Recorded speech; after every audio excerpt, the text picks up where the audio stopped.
Hello बच्चा लोग, स्वागत है आपका आपके चैनल विक्टोरियस एकेडमी में। और हम लोग इस समय क्लास 9 का chapter matter in our surrounding की स्टडी कर रहे हैं। लगभग पूरा चैप्टर हम लोग कंप्लीट कर चुके हैं, थोड़ा सा पार्ट बाकी है जिसमें हम लोगों को स्टडी करनी है अबाउट इवेपोरेशन।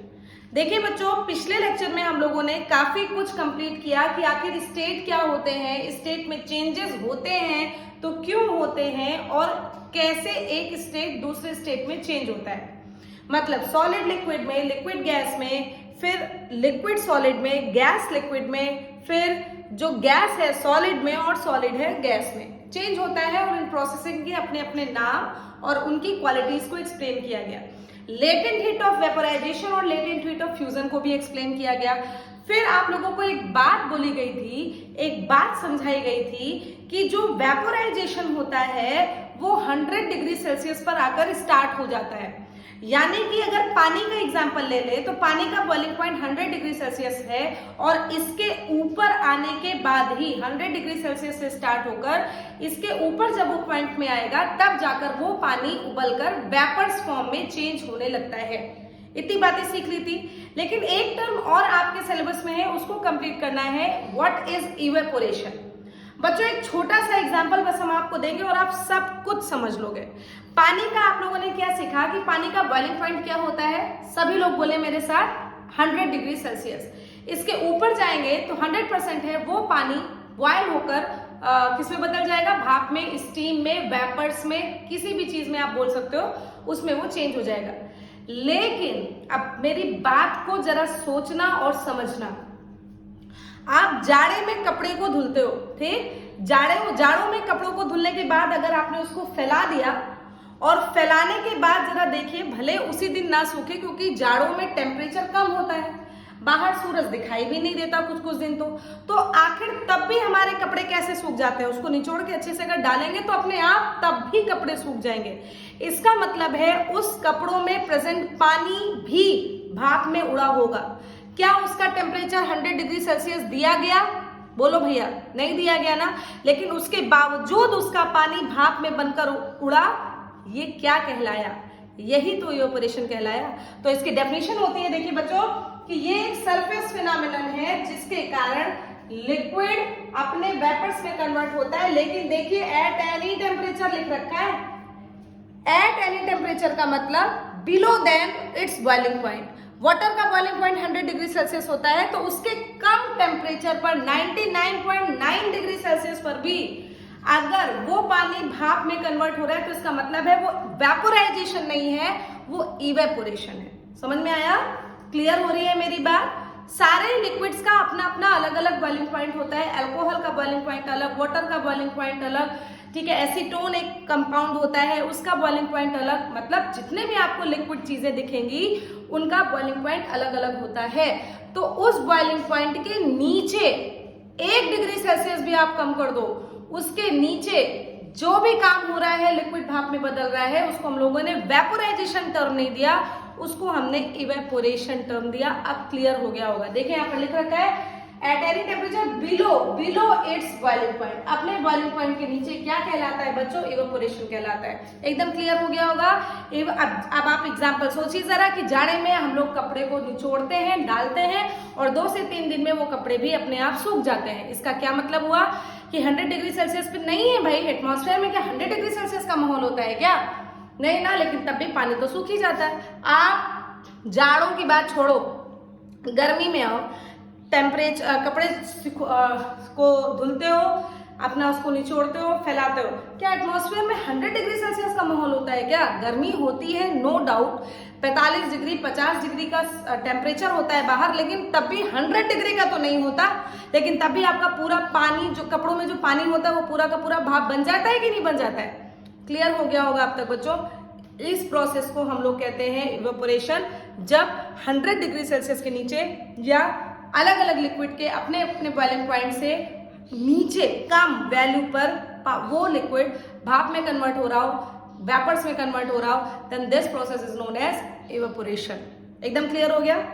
अब इस इवेपोरेशन को हमारे एटमॉस्फेयर में कौन कौन प्रभावित करता है? So the next heading is that factors affecting evaporation. पूछी जाने वाली चीजें हैं क्लास 9th वाले बच्चों, तैयार कीजिए बहुत अच्छे से। कौन कौन से फैक्टर इवेपोरेशन को अफेक्ट करते हैं?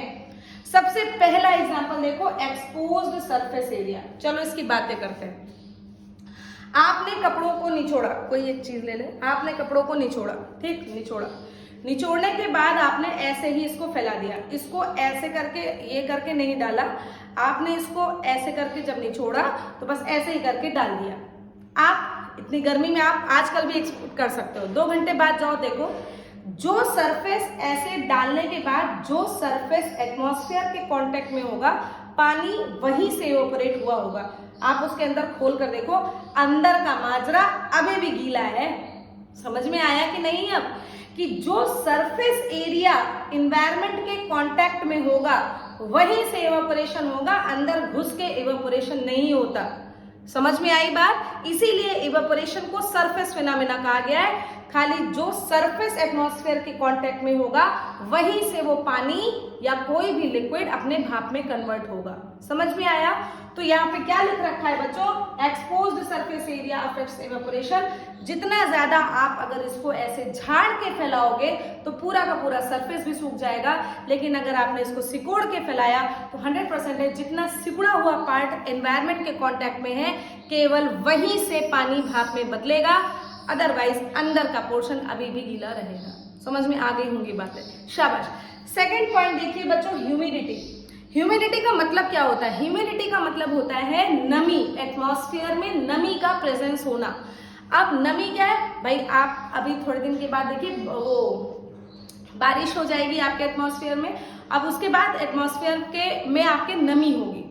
तो जब सोचो आपका एटमॉस्फेयर अगर सूखा होगा तभी तो ज्यादा पानी एब्जॉर्ब करने की क्षमता रखेगा। बोलो भाई, खुद सोचो, कहीं पर पानी क्यों एब्जॉर्ब होता है? वहां पे सूखापन है, वहां से पानी एब्जॉर्ब हो गया। अब आपके एटमॉस्फेयर में खुद नमी है, क्या इवेपोरेशन का रेट बढ़ेगा? नहीं बढ़ेगा। यानी कि ह्यूमिडिटी अगर है एटमॉस्फेयर में तो इवेपोरेशन घटेगा। या फिर अगर बोले कि लेस ह्यूमिडिटी है, अगर कहीं पर ह्यूमिडिटी की मात्रा नहीं है या कम है, देन इवेपोरेशन का क्या होता है मुन्ना? Then evaporation increases. इस समय इवेपोरेशन क्या होगा? बढ़ जाएगा। यानी कि कम ह्यूमिडिटी में इवेपोरेशन बढ़ता है और ज्यादा ह्यूमिडिटी में इवेपोरेशन कम हो जाता है। समझ में आ गया होगा? नेक्स्ट नंबर पे आइए, विंड, हवा। जितनी ज्यादा गर्म हवा या जितनी ज्यादा तेज हवा होगी इवेपोरेशन का रेट बढ़ जाएगा। वही सेम बातें चल रही है यार। गर्म हवा का मतलब क्या है? उसमें ह्यूमिडिटी कम है। खुद सोचो यार, गर्म हवा का मतलब उसमें ह्यूमिडिटी, नमी की मात्रा नहीं है। जब कभी गर्म हवा होगी वो हल्की रहेगी, उड़ेगी, और इवेपोरेशन का मतलब अपने साथ पानी के ड्रॉपलेट्स को भी उड़ाकर ले जाएगी। तो विंड के लिए क्या लिखा? Higher the wind velocity evaporation increases. और इसी के साथ ही quality of wind also effect का मतलब अगर हवा में नमी है तो इवेपोरेशन नहीं होगा, हवा में नमी नहीं है, हवा गर्म है, हवा में नमी की मात्रा 0 है या थोड़ी बहुत है, तो आपका इवेपोरेशन बढ़ जाएगा। क्लियर हुआ? लास्ट पॉइंट पे आते हैं, टेम्परेचर। बहुत बढ़िया पॉइंट है यार। टेम्परेचर तो हमेशा वेपोराइजेशन को बढ़ाता है यार, चाहे वेपोराइजेशन बोलो चाहे इवेपोरेशन बोलो। अगर एटमॉस्फेयर में टेम्परेचर बढ़ गया, अगर एटमॉस्फेयर में टेम्परेचर बढ़ गया तो 110% है कि वहां पर इवेपोरेशन बढ़ेगा। आप गर्मी में अपने कपड़ों को फैला दीजिए, देखिए कितनी जल्दी आपका पानी सूखता है, फटाफट आपके कपड़ों से पानी सूख जाएगा। वहीं जाड़ा आने दीजिए, कपड़ों को फैलाइए, समझ में आ जाएगा आप लोगों को कि क्या डिफरेंस है। जाड़े में कपड़े उतनी तेजी से नहीं सूखते क्योंकि टेम्परेचर कम होता है, और गर्मियों में कपड़े आसानी से सूख जाते हैं। क्यों? क्योंकि टेम्परेचर बढ़ा होता है। तो फैक्टर इफेक्टिव भी क्लियर हो गया होगा। इसका स्क्रीनशॉट लीजिए बच्चा पार्टी। इसके बाद आपको एक्सप्लेन करने जा रहे हैं that what is the difference between evaporation and boiling. चलिए इसको भी एक्सप्लेन करते हैं, हम लोग समझते हैं क्या ही है। छोटे छोटे से टॉपिक्स हैं, इनको क्लियर कर लीजिए, उसके बाद मन लगाकर एक साथ बैठ के इसको याद कर लो। ठीक, चलिए हेडिंग है आपकी फैक्टर्स अफेक्टिंग।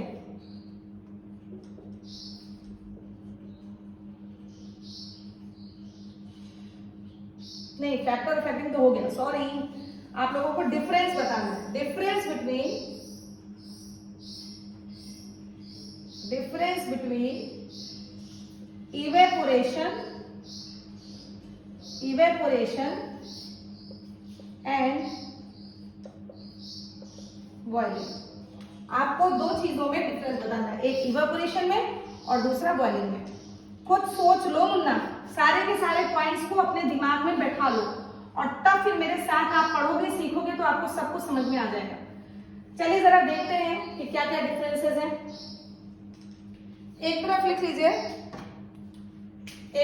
लीजिए इवेपोरेशन और एक तरफ लिख लीजिए बॉइलिंग। चलो देखो बच्चों, अभी आपने सबसे पहला पॉइंट क्या सीखा कि जब टेम्परेचर की बात होती है तो अपने बॉइलिंग पॉइंट के नीचे किसी भी टेम्परेचर पर इवेपोरेशन हो जाता है, लेकिन बॉइलिंग हमेशा अपने बॉइलिंग पॉइंट पर होता है। तो इसके लिए क्या होगा कि बॉइलिंग टेक्स प्लेस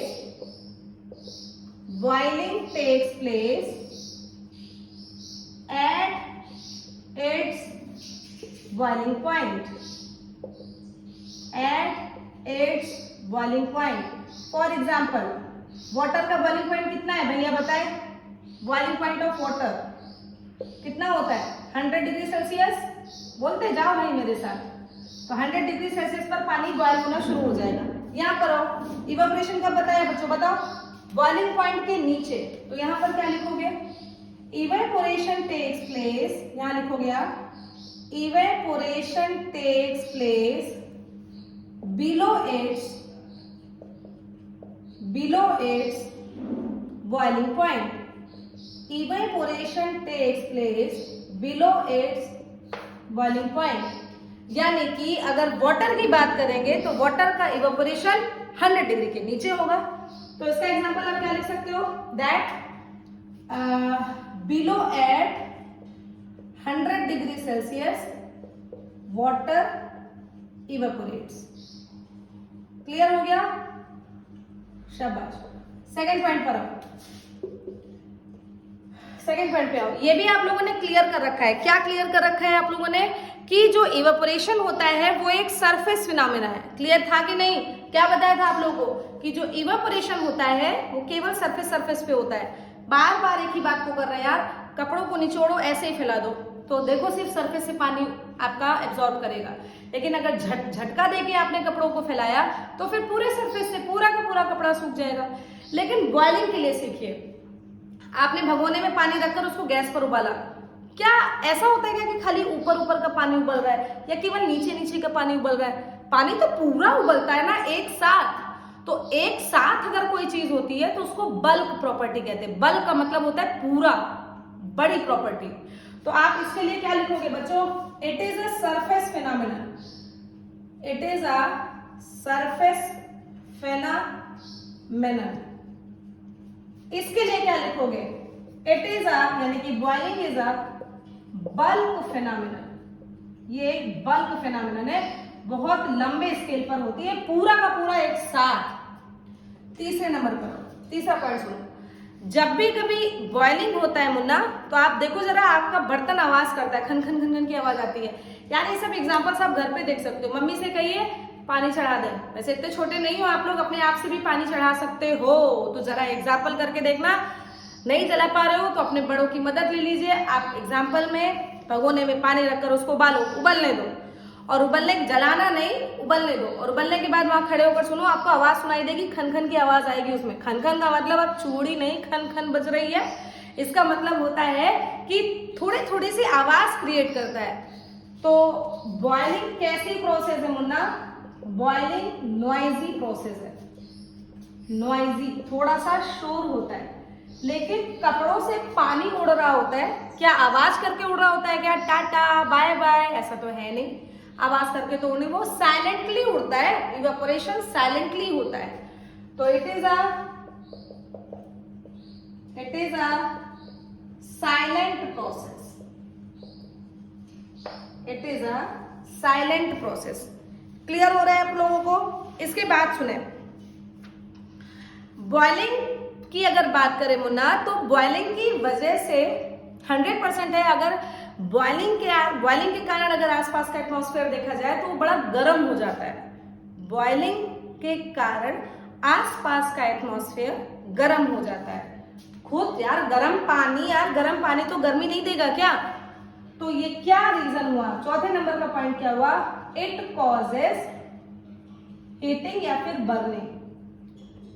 ठीक है, बॉइलिंग के कारण बर्निंग कॉज होती है, इस बात को समझेंगे। It causes burning. लेकिन मुन्ना अगर इवेपोरेशन की बात करें, अब छोटा सा एग्जांपल लो, हमारे शरीर में पसीना आता है, ठीक, पसीना आता है। अब उस पसीने से निजात पाने के लिए गर्मी में आके हम लोग नॉर्मल फैन खोल के भी बैठ जाते हैं ना, तो लगता है बहुत अच्छा लग रहा है, ठंडा ठंडा लग रहा है, ऐसे फीलिंग आती है कि नहीं?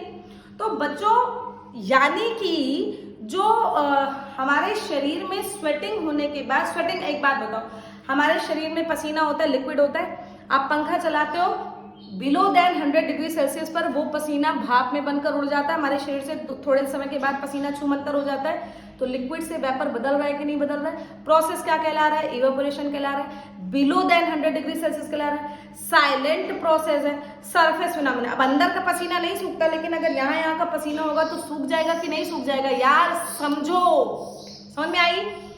तो जब ये पसीना आपका सूख गया तो इवेपोरेशन ही तो कहलाया। और एक बात बताओ, इवेपोरेशन जब होता है तुमको ठंडक बहुत होती है कि हाँ ठंडा लग रहा है, फैन चल गया, वाह ठंडक लग रही है। तो इवेपोरेशन हमेशा कूलिंग कॉज करता है। इसीलिए आपको एक छोटी सी बात बताते हैं, जो पेड़ के लीव्स होती हैं उसमें एक प्रोसेस चलती है, जब आप लोगों को 10th क्लास में पढ़ा रहे होंगे, ट्रांसपीरेशन कहते हैं इसको। पेड़ों की लीव से पानी इवेपोरेट होकर निकला करता है, उसमें प्रोसेसिंग होती है, जबरदस्ती होती है लेकिन होती है। पेड़ों से पानी का लॉस ऑलवेज होता रहता है। इसीलिए जब आप किसी बड़े पेड़ के नीचे जाकर बैठते हो ना, तो आपको थोड़ा सा ठंडक का एहसास होता है। क्यों ठंडक का एहसास होता है? क्योंकि इवेपोरेशन तो कूलिंग प्रोवाइड कराता है यार। हम लोगों को पसीना निकलता है, इवेपोरेशन होता है, ठंडा लगता है। पेड़ों से ट्रांसपीरेशन के थ्रू इवेपोरेशन होता है, पानी बाहर निकल जाता है, बड़े पेड़ के नीचे जाओ ठंडा फील होगा। क्यों? क्योंकि इट कॉजेस कूलिंग। क्योंकि ये क्या कॉज कर रहा है? ये कूलिंग कॉज कर रहा है। समझ में आया? ये कूलिंग कॉज कर रहा है। एकदम क्लियर हुआ? तो ये मेन 4 डिफरेंसेस हैं, आप लोग इसको अच्छे से स्क्रीनशॉट लीजिए, एक बार मेरे साथ रिवाइज कीजिए और इसका स्क्रीनशॉट लीजिए। चलिए देखिए बच्चों, सबसे पहले देखते हैं इवेपोरेशन कब हो रहा है। इवेपोरेशन बॉइलिंग पॉइंट के नीचे हो रहा है। पानी के लिए बात करें तो 100 डिग्री के नीचे जो लिक्विड वेपर्स में कन्वर्ट होता है उस प्रोसेस को इवेपोरेशन कहते हैं। लेकिन बॉइलिंग हमेशा बॉइलिंग पॉइंट पर होता है। पानी का बॉइलिंग पॉइंट 100 डिग्री सेल्सियस, यानी 100 डिग्री सेल्सियस के आने के बाद ही पानी आपका बॉयल होगा। सेकेंड नंबर पर इवेपोरेशन हमेशा सरफेस से होता है, लेकिन बॉइलिंग पूरा बल्क में होता है। भगोने में पानी रखोगे पूरा एक साथ उबलेगा। इवेपोरेशन एक साइलेंट प्रोसेस है, शांति से वो काम होता है, लेकिन बॉइलिंग एक नॉइजी प्रोसेस है, आपको खन की आवाज सुनाई देगी। इवेपोरेशन कूलिंग कॉज करता है, लेकिन बॉइलिंग बर्निंग कॉज करता है। फटाक से स्क्रीनशॉट ले लिया होगा। इसके आगे एक छोटा सा टॉपिक समझ में आ गया ना बच्चों? शाबाश। इसके आगे एक छोटा सा टॉपिक आपको और पढ़ाना है कि हाउ डू वी कन्वर्ट, या फिर टेम्परेचर की यूनिट्स क्या होती है। बस उसको पढ़ाकर आपका चैप्टर खत्म। क्लियर हो गया होगा? चलो अच्छा, इसी में एक एग्जांपल याद कर लो यार। यहीं से देखो, why water in earthen pot, मटका, मिट्टी का मटका, why water in earthen pot is cool. क्यों पानी में, पानी का मटका, मतलब जो मटके में पानी रखा होता है, पानी रखा होता है उस मटके में, वो ठंडा क्यों फील होता है? ठंडा इसलिए होता है क्योंकि बच्चे यही इवेपोरेशन तो होता है। आप फटाक से आंसर दे सकते हो। बाहर टेम्परेचर गर्म है, अंदर पानी धीरे धीरे इवेपोरेट होकर बाहर निकल रहा है, तो जाहिर सी बात है इवेपोरेशन कूलिंग कॉज करता है, तो पानी भी ठंडा हो जाएगा कि नहीं? तो due to evaporation is the answer. Clear हुआ? इस तरीके से बहुत सारे आंसर, हम किसी बीच में एक पूरा लेक्चर बना देंगे आप लोगों को, जिसमें सारे के सारे आपके एनसीईआरटी के आंसर्स रहेंगे, तब आप लोग और अच्छे से सीख लीजिएगा। लेकिन रीजन समझ में आ गया होगा। ये एनसीईआरटी का एक क्वेश्चन है कि अर्थन पॉट का वाटर ठंडा क्यों होता है। क्लियर हो गया? चलिए, इसके बाद आप लोगों को टेम्परेचर की यूनिट्स पढ़ाकर बस लास्ट टॉपिक है मुन्ना, उसके बाद आपका खत्म।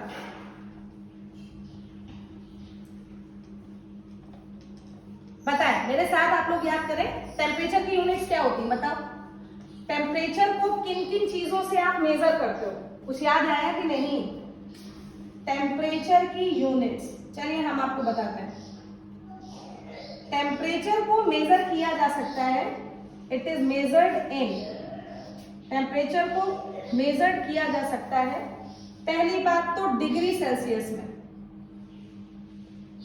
डिग्री सेल्सियस में, दूसरी बात केल्विन में, केल्विन में, तीसरी बात फ़ारेनहाइट में, फ़ारेनहाइट में। तो इस तरीके से हम लोग अपने टेम्परेचर को, अपने आसपास के टेम्परेचर को 3 यूनिट्स में मेजर कर सकते हैं। आज के सिलेबस में फ़ारेनहाइट को लेकर कोई चर्चा नहीं की गई, इसलिए हम भी नहीं करेंगे। फ़ारेनहाइट को लेकर कोई चर्चा नहीं की गई बच्चों, इसलिए हम 9th के लेवल पर इसकी चर्चा यहाँ नहीं करेंगे। क्लास 10th के लेवल पर अगर होगी या 11th 12th में होगी तो वो चीज चर्चा में आएंगे, तब फिर आप लोग पढ़ लेना, याद कर लेना। लेकिन अभी तो नहीं है, तो हम लोग डिग्री सेल्सियस और केल्विन की बात करेंगे।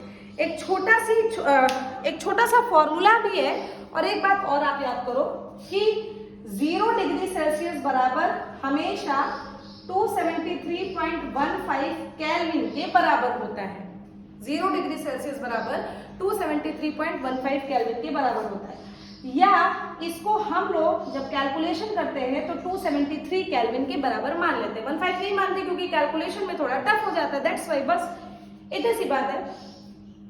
अब एक छोटा सा फॉर्मूला याद कर लो मुन्ना, बस क्या कि डिग्री सेल्सियस बराबर के -273, फॉर्मूला याद कीजिएगा, डिग्री सेल्सियस बराबर के -273। अगर ये फॉर्मूला याद हो गया तो आपका कोई क्वेश्चन कक्षा 9 में रुकेगा ही नहीं। चेंज करके देखते हैं, एक क्वेश्चन देते हैं आपको, यहीं से शुरू करो। Convert into Celsius, convert into Celsius. Question देखिए, क्वेश्चन है आपका पहले नंबर का 470 केल्विन, 470 केल्विन, और एक साथ में आपको एक क्वेश्चन दे रखा है, या एक ही करके देख लो ना, फटाफट कर 470 केल्विन को सेल्सियस में कन्वर्ट करना है। चलो करके देखो। फॉर्मूला क्या लगाया आपने, डिग्री सेल्सियस बराबर के -273, सेल्सियस में कन्वर्ट करना है, के की जगह इसकी वैल्यू रखो। डिग्री सेल्सियस बराबर 470 - 273, बताओ कितना आंसर आया मुन्ना। 470 से अगर आप माइनस करोगे तो कितना आंसर आएगा, बोलते जाइए, कैलकुलेट कीजिए, आ गया होगा आप लोगों का आंसर 197 डिग्री सेल्सियस। आ गया कि नहीं आपका आंसर, बताओ कितनी इजीली आप लोग आंसर करके रखे दे रहे हो, बताओ समझ में आया। एक बार आप लोगों ने करके देखा कि नहीं, 10 में से 3 7, फिर यहाँ पर बचा 16 में से 7 गए, 1 2 3 4 5 9, फिर 3 में से 2 गए, सही तो आंसर, ठीक, क्लियर हुआ। अच्छा, एक ऐसे क्वेश्चन आता है, फॉर्मूला देखो यही वाला लगाया मैंने, फॉर्मूला यही वाला लगाया, लेकिन अगर क्वेश्चन आ जाए कन्वर्ट इनटू केल्विन, अब आपको केल्विन में कन्वर्ट करने के लिए आ जाए, फिर आप कैसे करोगे, फॉर्मूला अभी भी यही लगाओगे। क्वेश्चन देखो, जैसे अगर 30 डिग्री सेल्सियस आ जाए और इसको केल्विन में बदलना है, तो क्वेश्चन देखो, डिग्री सेल्सियस बराबर के -273 रखोगे कि नहीं, बोलो यार। अब डिग्री सेल्सियस के नीचे 30 डिग्री सेल्सियस लिख दो, के -273, ठीक। अब के को इधर लाओगे तो क्या आएगा, -के बराबर -273, ये इधर ले जाओगे तो -30 डिग्री, आया कि नहीं। तो यहाँ पर आंसर लो, बताओ। अच्छा, माइनस माइनस प्लस, माइनस में आंसर आएगा 273 में से 30 माइनस करो, कितना आएगा भाई, सॉरी माइनस माइनस प्लस, 273 में से 30 प्लस करो, सॉरी, तो 37 और 7 10 0 0 के बाद 303 केल्विन आंसर आ जाएगा, 303, और माइनस से माइनस कट हो जाएगा तो आपका आंसर क्या आया बच्चों, 303 केल्विन। बताओ, एक ही फॉर्मूले में रख के खाली हेर फेर उलट फेर करना है मुन्ना। फॉर्मूला अभी भी आपको जो ये एक्सप्लेन किया गया है उसी से रिलेटेड तो न्यूमेरिकल्स है। एक और करना चाहते हैं, एक और करिए। अगर आपको क्वेश्चन में दे रखा है -71 डिग्री सेल्सियस, फिर क्या करेंगे आप, फॉर्मूला फिर रखो ये वाला, डिग्री सेल्सियस बराबर के -273। चलो फॉर्मूला लगाओ जरा। डिग्री सेल्सियस में आपने रखा 71 डिग्री सेल्सियस, फिर रखा के -273, ठीक। चलो माइनस के इधर लाओ, है ना, उसके बाद -273, ये उधर जाएगा तो प्लस में 71 आया, माइनस के बराबर 273 प्लस माइनस माइनस 273 में से 71 माइनस करो मुन्ना, 3 में से 1 गए 2 0 2, बताओ ये आएगा कि नहीं? 202 आएगा कि नहीं? आप लोग बताते जाए भाई। तो यहाँ पर आंसर आएगा माइनस के सिंबल के साथ आंसर आया 202, माइनस माइनस कट हो गया, केल्विन की वैल्यू कितनी आ गई यार? 202 केल्विन। तो इस तरीके से आप चेंज कर सकते हो डिग्री सेल्सियस का केल्विन में और केल्विन का डिग्री सेल्सियस में। खुद बताओ, कहो तो फॉर्मूला एक और बता दें कि क्या होता है भाई। जैसे भले ये मत सोचना कि ये वाली बात है नहीं तो मैम बता क्यों नहीं रही है, बच्चों सिलेबस में ही नहीं है आपके। लेकिन अगर फॉर्मूला आप चाहते हो तो सीख लो कि C बराबर 5/9 इंटू F माइनस 32, ये फॉर्मूला होता है। लेकिन आपके सिलेबस में इसको लेकर कोई भी क्वेश्चन नहीं दे रखा है। चाहो तो आप याद कर लो, मैंने जानकारी के लिए बता दिया कि अगर सेल्सियस से फ़ारेनहाइट या फ़ारेनहाइट से सेल्सियस में आपको बदलना हो तो आप क्या फॉर्मूला लगाओगे। आपका चैप्टर होता है यहीं पर समाप्त। क्लियर हुआ? कभी इसके जो पूरे एनसीईआरटी के न्यूमेरिकल्स हैं या फिर क्वेश्चंस हैं उनकी एक पूरी की पूरी आपको प्लेलिस्ट तो इसकी बन गई है। चैप्टर आपका 4 से 5 हिस्सों में कंप्लीट हो चुका है। न्यूमेरिकल्स या फिर क्वेश्चंस जो एनसीईआरटी के हैं वो आप लोग लगाइए। कोई क्वेरी हो मुन्ना तो काइंडली मुझे आप कमेंट सेक्शन में कमेंट कर सकते हैं, क्वेश्चन पूछ सकते हैं। बाकी इस चैप्टर को पढ़िए, आराम से मस्ती से पढ़िए, कोई प्रॉब्लम हो मुझे आप कमेंट करके पूछिए। बाकी आप शेयर कीजिए, इसको अच्छे से पढ़ो मुन्ना, सब्सक्राइब कीजिए और करवाइए। तब तक के लिए Munna thank you so much.